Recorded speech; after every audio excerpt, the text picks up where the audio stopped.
आग्रह करूंगा कि वो डॉक्टर विजय भटकर जी को मानपत्र देकर सम्मानित करें।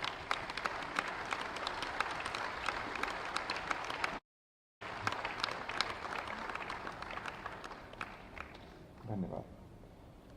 अब वो क्षण आ गया है जिसकी हम सभी को प्रतीक्षा थी।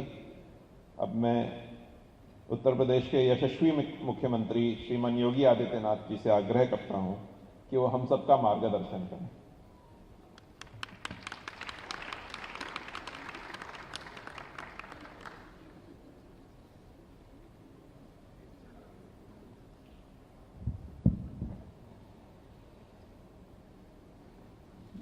विज्ञान भारती के 5वें अधिवेशन के आज के इस कार्यक्रम में मंच पर उपस्थित राष्ट्रीय स्वयंसेवक संघ के अखिल भारतीय प्रचार प्रमुख और विज्ञान भारती के पालक अधिकारी सम्मानित श्री सुनील आम्बेडकर जी, विज्ञान भारती के अखिल भारतीय संगठन मंत्री श्रीमान जयंत सहस्त्रबुद्धे जी, विज्ञान भारती के अखिल भारतीय अध्यक्ष डॉक्टर शेखर मांडे जी, निवर्तमान अध्यक्ष डॉक्टर विजय भटकर जी, अखिल भारतीय महासचिव प्रोफेसर सुधीर भदौरिया जी, डॉक्टर अब्दुल कलाम तकनीकी विश्वविद्यालय के कुलपति प्रोफेसर पीके मिश्रा जी, विज्ञान भारती के 5वें अधिवेशन में उपस्थित देश के अलग अलग कोने से उपस्थित सभी वैज्ञानिकगण और उपस्थित भाइयों बहनों, मैं सबसे पहले विज्ञान भारती के इस 5वें अधिवेशन के लिए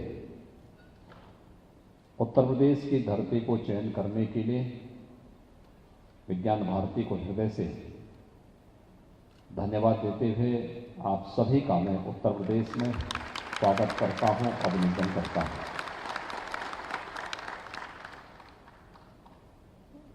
मुझे प्रसन्नता है कि भारतीय संस्कृति और परंपरा की आधार भूमि और उसका हृदय स्थल कहे जाने वाले उत्तर प्रदेश में स्वदेशी ज्ञान विज्ञान की इस परंपरा को आगे बढ़ाने के लिए निरंतर क्रियाशील और कम से कम पिछले 3 दशक से तो इस कार्य के साथ जो संस्था जुड़ी हुई है, ऐसे विज्ञान भारती की इस 5वें अधिवेशन का यहां पर आयोजन होना एक सुखद अनुभूति कराता है। मैं इस अवसर पर आप सबका हृदय से अभिनंदन करता हूं।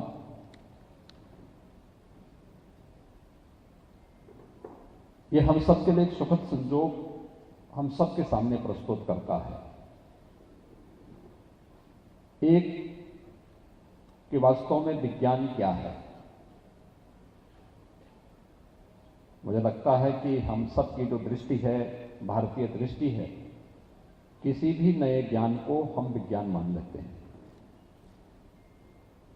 और वो है भी विज्ञान। बहुत सारे लोग इस बात को सोचते होंगे कि विज्ञान भारती की आवश्यकता क्यों महसूस हुई, क्योंकि राष्ट्रीय स्वयंसेवक संघ जैसी संस्था का बृहदहस्त जिसे प्राप्त हो, ऐसी क्या आवश्यकता पड़ी। क्योंकि अक्सर लोग इस बात को सोचते हैं, सामान्य बुद्धि के लोग ये मानते हैं कि क्या राष्ट्रीय स्वयंसेवक संघ की दृष्टि वैज्ञानिक है, तो हम सब इस बात को मान सकते हैं कि हां, एक वैज्ञानिक दृष्टि से राष्ट्रीय स्वयंसेवक संघ देश हित में, समाज के हित में कार्य करती है। और वो दृष्टि इसलिए, राष्ट्रीय स्वयंसेवक संघ के संस्थापक डॉक्टर हेडगेवार जी स्वयं एक वैज्ञानिक थे, एक चिकित्सक थे। राष्ट्रीय स्वयंसेवक संघ के द्वितीय सरसंघचालक जी सरदेव गुरु जी, वे एक वैज्ञानिक थे। राष्ट्रीय स्वयंसेवक संघ के अन्य जितने भी पूज्य सरसंघ चालक हुए हैं, वे सभी वैज्ञानिक दृष्टि से ओतप्रोत रहे हैं और ओतप्रोत हैं। ये अपने आप में एक वैज्ञानिक दृष्टि को प्रदर्शित करता है। दूसरा, भारतीय संस्कृति ने, भारतीय मनीषा ने कभी भी ज्ञान के विस्तार को और उसको अंगीकार करने के लिए कभी भी हमें कोई अवरोध सामने नहीं आने दिया। आनो भद्रा कर्तवो यंतो विश्वत, यानी ज्ञान जहां से भी आए उसके लिए अपनी दृष्टि को खुला रखो, यह भारतीय दृष्टि है। और मुझे लगता है कि अपने आप में इस बात को प्रदर्शित करता है कि भारतीय दृष्टि अपने आप में एक वैज्ञानिक दृष्टि है। आपने देखा होगा जब विज्ञान भारती की प्रार्थना हो रही थी, ओम पूर्णमदः पूर्णमिदं पूर्णात् पूर्णमुदच्यते का जब यहां उच्चारण हो रहा था, ये क्या था अपने आप में? यानी ये अपने आप में जब हम इस बात को कहते हैं कि भाई कोई फिजिकल रिएक्शन हो गया है या कोई केमिकल रिएक्शन हो गया है, सामान्य रूप से हम ये मानते हैं कि वह वस्तु नष्ट हो गई है। लेकिन भारतीय दृष्टि क्या कहती है इस मंत्र के माध्यम से? कोई वस्तु नष्ट नहीं होती है, उसका स्वरूप बदल जाता है। और यही तो वैज्ञानिक दृष्टि है। हमारी भारतीय मनीषा ने बहुत पहले इसके बारे में कह दिया था कि नहीं, कोई वस्तु नष्ट नहीं होती है, उसकी पूर्णता हमेशा बनी रहती है। और उस पूर्णता को बनाए रखने के लिए ही अपने आप में एक मंत्र पर्याप्त है कहने के लिए, जैसे विज्ञान भारती अपनी प्रार्थना के माध्यम से भी आपके सामने यहां पर प्रस्तुत की है। लेकिन इसमें बहुत कुछ अभी किए जाने की आवश्यकता है। मैं पीछे प्रदर्शनी में देख रहा था, अनेक भारतीय वैज्ञानिकों की दृष्टि इसके साथ जुड़ी हुई है। मैं यहां पर देख भी रहा था, जो भारतीय कैलेंडर को भी देख रहा था मैं, अंग्रेजी ईस्वी सन को भी मैं देख रहा था वहां पर। हम लोग हमेशा इस बात को देखते हैं, हम जब वैसे भी वर्ष प्रतिपदा का आयोजन करते हैं राष्ट्रीय स्वयंसेवक संघ के माध्यम से, प्रतिवर्ष इसे नव संवत्सर के रूप में मनाने की एक नई परंपरा का शुभारंभ भी किया गया। सामान्य बोलचाल और हमारे सामान्य रीति रिवाजों में हम विक्रम संवत के अनुसार पंचांग पद्धति के साथ ही अपने कार्यक्रम, अपने मांगलिक कार्यक्रम, अपने सभी सामान्य कार्यक्रमों का आयोजन करते हैं।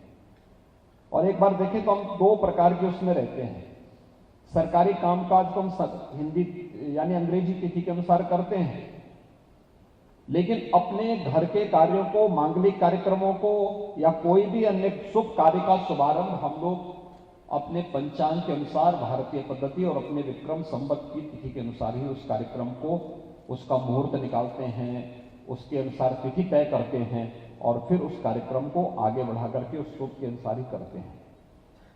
आखिर अंग्रेजी तिथि और विक्रम संवत की जो हमारी पंचांग तिथि है, इसमें अंतर भी क्या है?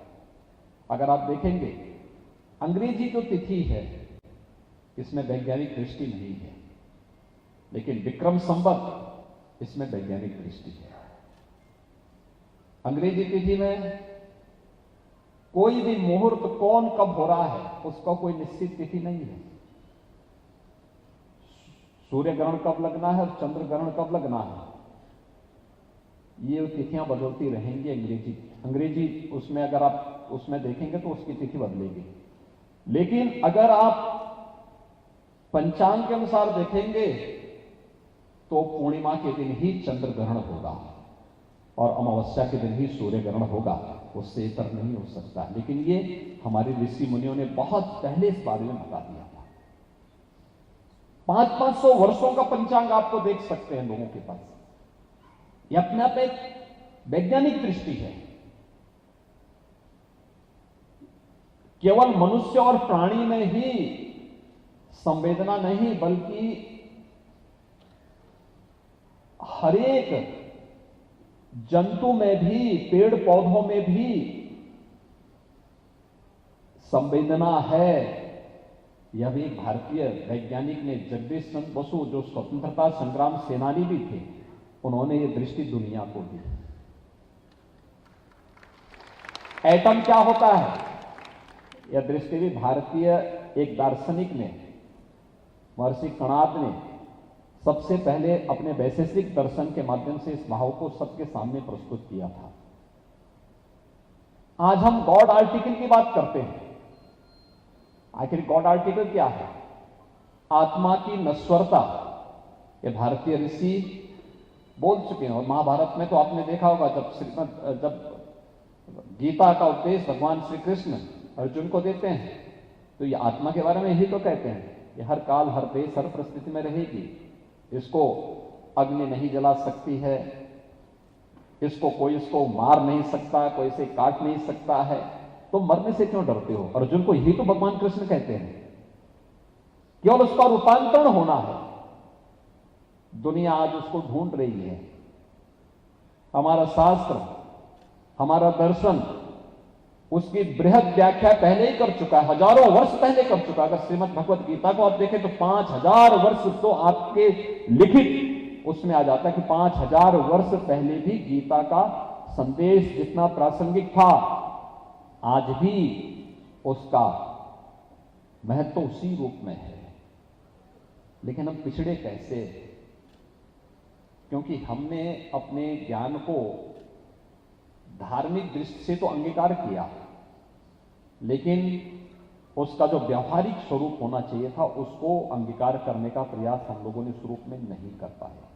आज भी मैं देखता हूं, हम अपने आसपास घटित होने वाली घटनाओं को देखते हैं, सब कुछ करते हैं, लेकिन उस पर नोट करने और लिखने की आदत नहीं है, डाटा कलेक्शन करने की आदत नहीं है। बड़े बड़े संस्थान हमारे बन गए हैं, लेकिन इन संस्थानों के अंदर डाटा कलेक्शन की आदत नहीं है, किसी कार्य को वैज्ञानिक दृष्टि से देखने की आदत भी नहीं है। मैं बार बार एक बात को देखता हूं। मैंने पूर्वी उत्तर प्रदेश में गोरखपुर और उसके आसपास के जनपदों में वो बीमारी ज्यादा थी, और प्रदेश के लगभग 38 जनपद उस बीमारी से प्रभावित थे, जिसमें हर वर्ष जुलाई से अक्टूबर के बीच में 1,500 से 2,000 बच्चों की मौत होती थी, और ये मौतें 4 दशक तक चलती रही।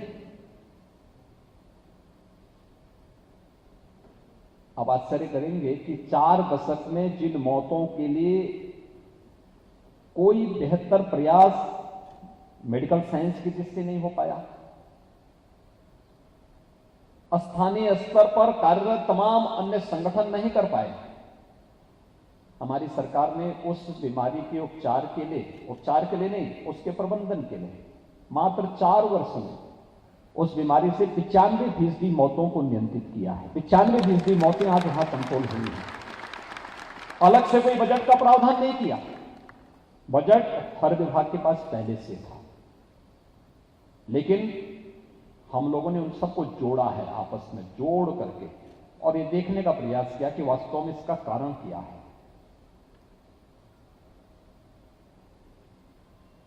हम उसकी न्यू में नहीं जाते किसी भी कार्य की। लिखने का दृष्टिकोण नहीं है। कोई व्यक्ति विश्वविद्यालय में प्रोफेसर हो गया तो ये मान के चलता है लेक्चरर के बाद उसको, वो असिस्टेंट प्रोफेसर है तो एसोसिएट प्रोफेसर हो जाए, असिस्टेंट प्रोफेसर है तो प्रोफेसर हो जाए, प्रोफेसर हो जाता है तो फिर वो सोचता है कि अब कैसे भी हो मैं कुलपति हो जाऊं या कोई अन्य संस्था में चला जाऊं, और भी एक उसकी अपने तरीके होते हैं। मेरिट पे ध्यान देने का प्रयास नहीं होता। हमारे कितने पब्लिकेशन होने चाहिए, मैं कितने पेपर लिख रहा हूं, सही तथ्यों पर आधारित कितने वैज्ञानिक सोच के साथ मैं अपने पेपर लिख करके वर्तमान और आने वाली पीढ़ी के लिए एक नई प्रेरणा छोड़ जाऊं, उस पर हमारी दृष्टि नहीं रह पाती है। हमारी प्रतिदिन की घटित होने वाली हर घटना हमें एक नई वैज्ञानिक सोच दे सकती है, और उस वैज्ञानिक सोच के साथ आगे बढ़ने के लिए हमें प्रेरित कर सकती है। एक चिकित्सक जब डिग्री लेके आ गया तो उसके बाद फिर वह अपने मरीजों को देखने पर और उसके बाद केवल वहीं तक अपने को सीमित कर लेता है। हर एक मरीज उसके लिए एक नया अनुभव भी लेके आता है। यह आवश्यक नहीं कि हर एक मरीज एक जैसी परिस्थिति का रहने वाला हो, एक जैसी प्रकृति का हो। हम सब जानते हैं कि हर मनुष्य की अलग अलग प्रकृति होती है। कोई बहुत सात्विक प्रकृति का व्यक्ति होगा, कोई राजसिक प्रकृति का होगा, कोई तामसिक प्रकृति का होगा। तीनों प्रकार में हर दवा का भी उपयोग अलग अलग प्रकार से होगा। तीनों के उपचार की पद्धतियां भी अलग अलग होंगी, लेकिन हम सबको एक जैसे ढर्रे से चलाने का प्रयास करते हैं। हम उसकी प्रकृति को कभी समझने का प्रयास नहीं करते। आयुर्वेद ने इस प्रकृति को समझा था, इसलिए आयुर्वेद एक समय बहुत आगे था। लेकिन आयुर्वेद में भी सोच की सारी परंपराएं हमने रोक दी।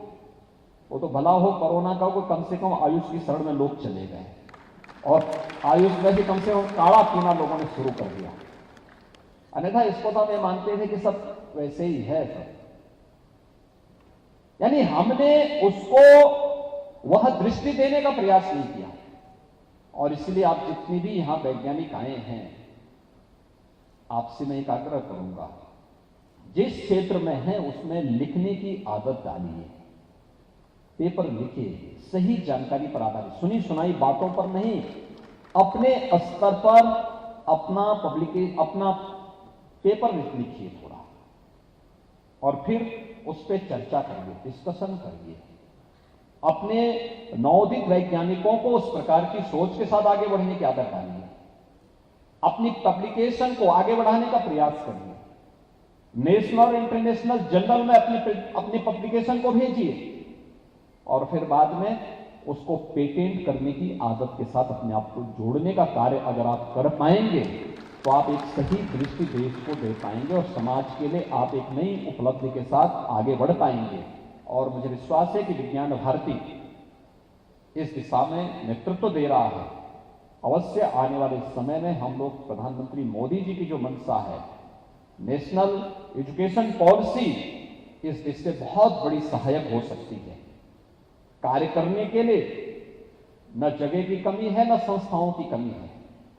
इच्छा शक्ति की कमी कभी कभी दिखती है, और उस इच्छा शक्ति के साथ हम आगे बढ़ने का कार्य करेंगे। इस विश्वास के साथ ये 5वां विज्ञान भारती का अधिवेशन एक नई वैज्ञानिक दृष्टिकोण के साथ न केवल वर्तमान में कार्यरत वैज्ञानिकों को बल्कि नवोदित वैज्ञानिकों को भी आगे बढ़ने के लिए प्रेरित करेगा।